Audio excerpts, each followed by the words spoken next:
দর্শক, জগন্নাথ বিশ্ববিদ্যালয়ের শিক্ষার্থীরা নতুন কর্মসূচি ঘোষণা করেছেন। এই বিষয়ে বিস্তারিত জানাতে যুক্ত হচ্ছেন সহকর্মী তাহমিদ আমিন।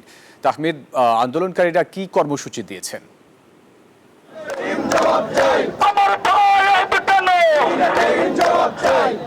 জি, আমি আপনাকে শুনতে পাচ্ছি। আমি এখন দাঁড়িয়ে আছি মাননীয় প্রধান বিচারপতির বাসভবনের সামনে, যেখানে আপনারা দেখতে পাচ্ছেন যে জগন্নাথ বিশ্ববিদ্যালয়ের শিক্ষার্থীরা এখানে অবস্থান কর্মসূচি দিয়েছেন।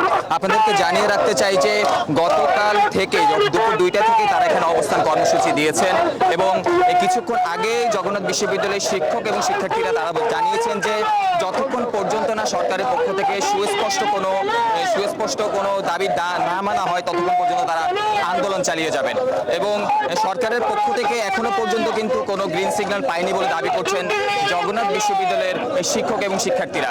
তারা বলেছেন যে যদি তাদের দাবিগুলো পূরণ না করা হয়, বান্ডেল থাকলে প্রতি সেনমানিতে টাকা বাঁচবে। বিকাশ সেনমানি বান্ডেল কিনে জিতুন প্রতি লেনদেনে। তারা আজকে সারা রাত এখানে অবস্থান কর্মসূচি দিবেন এবং আমরা দেখেছি যে কালকে দুপুর 2টা থেকে তারা এখানে অবস্থান করেছেন এবং ধীরে ধীরে কিন্তু এখানে যে শিক্ষার্থীদের অবস্থান তাদের কিন্তু লোক সমাগম এখানে বাড়ছে। তারা বলছেন যে এই আন্দোলন তারা অব্যাহত রাখবেন।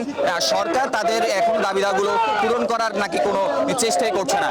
এবং আমার কাছে এখান থেকে সর্বশেষ যে তথ্য রয়েছে যে শিক্ষক এবং শিক্ষার্থীরা বলছেন সরকার যখনই তাদের সিদ্ধান্ত জানাবে তখনই তারা এই অবস্থান থেকে সরে যাবে। যে এই ছিল আমার কাছে থাকা প্রধান বিচারপতির বাসভবন থেকে সর্বশেষ। তাহলে আপনাকে ধন্যবাদ।